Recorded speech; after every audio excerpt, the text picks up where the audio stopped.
Alright, so in today's video, I'm going to take you on a full Photoshop breakdown on how I edited this picture from start to finish. So if you're interested in learning how to edit your pictures in Photoshop or now starting up in Photoshop, then I strongly recommend this video for you. I'm going to show you each tool, method and technique and some suggestions and tips and tricks that you can also use to achieve great images in Photoshop. So if this sounds good to you, I strongly recommend you subscribe to this channel and then like this video so that we learn together. My name is Ekodidia, by the way. Without further ado, let's jump straight into the video and start editing. Alright, so the first step in getting the best or a good image is making sure you have a very clean background to start your work on. So as you can see in this image over here, I just went about cleaning the background. So I used the patch tool to do this. I selected the patch tool in the tools column, and then what it does is it's gonna select and then drag any part that I don't want to a much cleaner area, just like you can see in the video. So I just circle around any part I don't want, then I just drag it to a much cleaner area. As you can see over here as well, there was this patch or this tape on the floor that I didn't really like, so I'm gonna attempt to use a different method to do this. So alright, so as you can see, I used the clone stamp tool and I used the patch tool as well to do this. So I just cloned some parts that is cleaner and I'm just gonna stamp it at the places where I want to look clean. Then I use the patch tool to actually select once again and then drag it to a much cleaner area, as you can see in the video. Then from here, I continued with the patch tool to actually drag or circle the parts that I don't want and then drag it to a much cleaner area. Yes, just repeat this on and on and on to get a much cleaner image or a much cleaner background. Alright, so from here, I moved to cropping the image. So I selected the crop tool and then I just clicked on the image to bring about the cropping handles.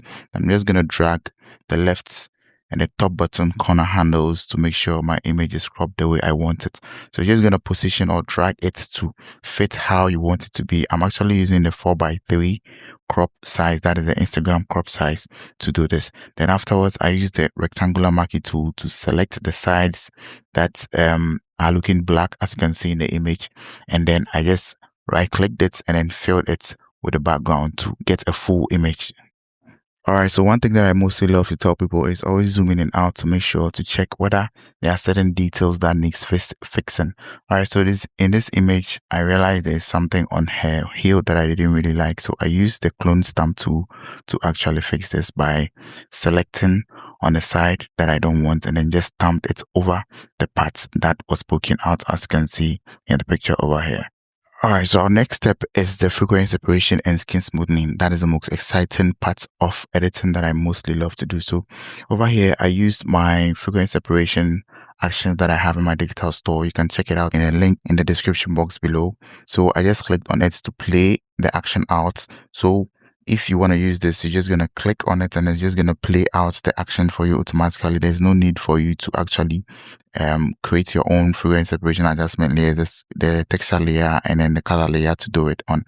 So as I clicked on it, it played out the action, created everything for us automatically. And then there was this hair on her face that wasn't looking too good. So I went on to use the patch tool to clean it up. So I just circled, drag it to a much cleaner area, as you can see. And then I did it on both the texture layer and then the color layer as well, just to get the image looking how I wanted it to be. Then afterwards, I used the spot healing brush tool to actually clean up a little textures on the face, just remove a little bit of the textures on the face. So you're always going to make sure your texture layer is selected for this. So you're just going to dab onto any parts that you don't like on the texture layer and then it's going to clean it up for you. Then I proceeded to using my mixer brush tool to actually brush onto the skin to get that smooth look, that's dreamy silky look on her skin. So any part where you see skin, you're just going to make sure you use mixer brush tool to actually brush it up to smoothen the image up to look as perfect as you want it. And if you look to the top, you can see I have the settings that I normally use for my mixer brush tool at the top. So you're just going to check and then make sure you use the settings when you are using the mixer brush tool. If you find it difficult, you can check out other videos on this channel as well, where I show you into details of how to use the mixer brush tool to achieve perfect skin or a smooth skin. So from here, you're just going to proceed to just brush onto the image. Any side there is skin, you're just going to make sure you brush on it to get the skin looking perfect and nice. All right, so from here we move to the clothes. So still with the color layer selected and still with the mixer brush tool selected, and then the settings that I showed at the top, we'll continue to brush on the outfits that she's wearing just to smoothen it out, to remove the wrinkles and anything that isn't looking too nice on the image. All right, so you're gonna go ahead and then make sure any parts that there are wrinkles and any part that isn't looking too nice or there are folds over there, you make sure you brush on it to clean it up. But you have to make sure you maintain the major wrinkles in the image just to keep and maintain the shape of the outfits that she's wearing.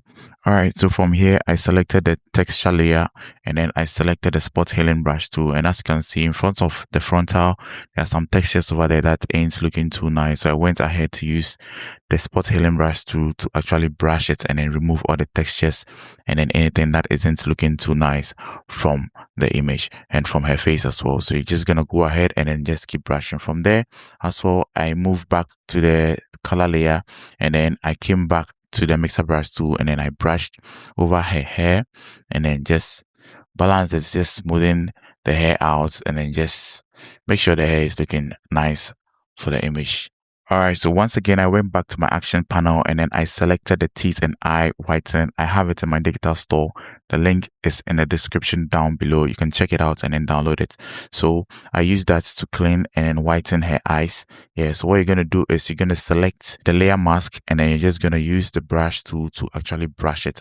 Make sure that the layer mask is set to black and then make sure the brush is set to white. That way it's going to mask out the eyes and then it's going to bring out the whites in the eyes. If there's teeth as well, you're going to do the same thing to the teeth to get the white effects happening on the teeth and then the eyes. So that's exactly what I did in this part. All right, so from here, I moved back to the color layer in the frequency separation adjustment layers group.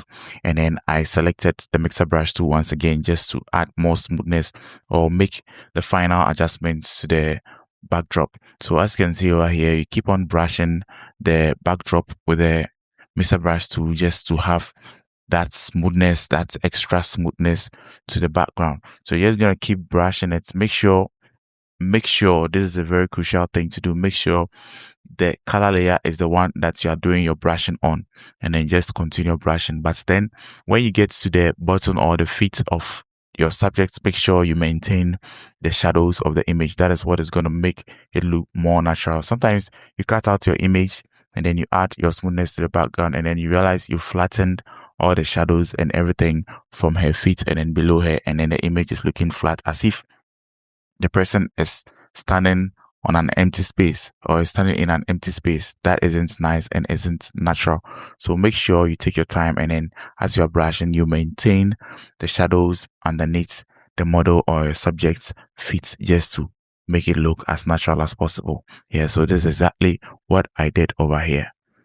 All right, so after smoothing the background, I wanted to add a little bit of darkness to the background. So I wanted to cut out the image and then make the subject pop out a little bit more. So I used the subject selection or the object selection in the tools panel to actually select my subject, and then I just masked it out using the curves adjustment layer. So I selected the curves adjustment layer to create or have the adjustment or to have a layered mask on the image, and then I just selected its control and then I to invert the selection just to make the brightness be on or the darkness be on the shadows, and then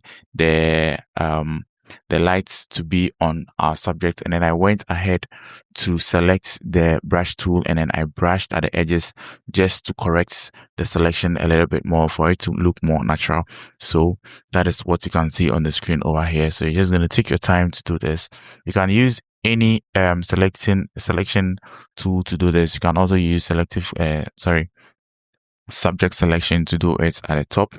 Yeah, so that's exactly what I did at this step as well. So as you can see at the bottom, I didn't like the way the darkness was at the bottom, so I wanted to just add a little bit light to it. So I just brushed on it, but I realized later on that I didn't really like the effect it was giving me, so I just went back to keep the first selection that I did, or the first settings or the editing that I did.